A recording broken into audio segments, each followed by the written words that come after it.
झगड़ा। रात में पत्नी से लिपट के सो जाओ और रात भर आलिंगन करो, सुबह उठो तो पत्नी खुश। शादी हर किसी के जीवन में एक नया अध्याय होता है। मेरे लिए भी यह एक नई शुरुआत थी। मेरी शादी प्रीति से हुई और मैं दिल से बहुत खुश था। अच्छी नौकरी, घर में बूढ़े माता पिता और एक समझदार पत्नी। मैंने सोचा था कि अब मेरी जिंदगी पूरी हो गई है। शादी के बाद प्रीति से मेरा रिश्ता बहुत अच्छा था। वह मेरी जरूरतों को समझती थी, परिवार का ख्याल रखती थी और हमारे बीच का रोमांटिक रिश्ता भी बेहद खूबसूरत था। हर दिन मेरे लिए एक नई खुशी लेकर आता। प्रीति का व्यवहार ऐसा था कि मैं खुद को बहुत भाग्यशाली समझता था, लेकिन जैसे जैसे समय बीतता गया, छोटी छोटी बातों को लेकर घर में तनाव बढ़ने लगा। एक दिन प्रीति ने सूट पहनने की इच्छा जाहिर की। मैंने तुरंत हामी भर दी और उसे सूट खरीदने ले गया। लेकिन अगले दिन जब उसने सूट पहना तो मेरी माँ नाराज हो गई। उन्होंने कहा, शादी के 6 महीने तक बहू को सिर्फ साड़ी पहननी चाहिए। प्रीति ने माफी मांग ली, लेकिन माँ की बातों ने उसे थोड़ा आहत किया। मैं भी उस दिन समझ गया कि घर में मेरी भूमिका कितनी सीमित है। धीरे धीरे ये छोटी छोटी बातें बढ़ने लगी। माँ को प्रीति का हर काम पसंद नहीं आता था और प्रीति को माँ के तरीके, दोनों के बीच तनाव बढ़ता गया और मैं बीच में पीसने लगा।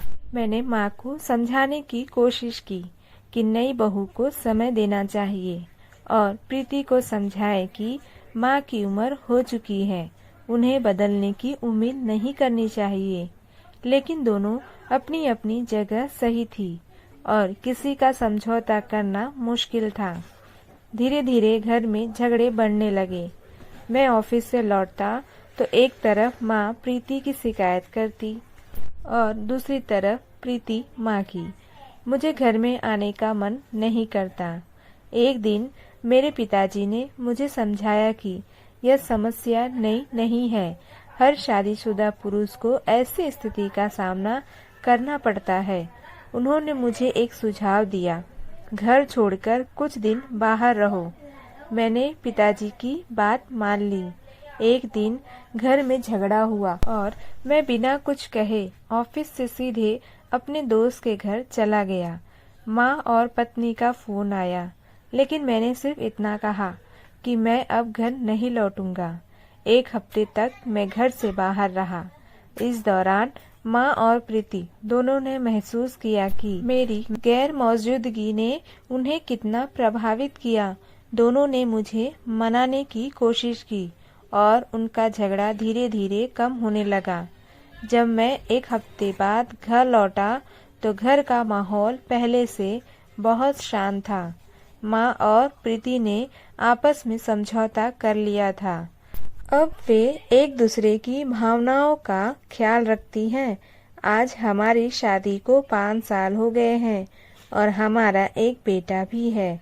घर में अब कभी लड़ाई झगड़े की नौबत नहीं आती है। दोस्तों, तो ये कहानी कैसी लगी आपको? क्या झगड़ा करना सही है? कमेंट बॉक्स में कमेंट करके ज़रूर बताएं। वीडियो अच्छी लगे तो एक लाइक ज़रूर करें। चैनल पे न्यू हो तो चैनल को सब्सक्राइब कर लीजिए, जिससे आपको लेटेस्ट अपडेट मिलती रहेंगी। वीडियो देखने के लिए धन्यवाद।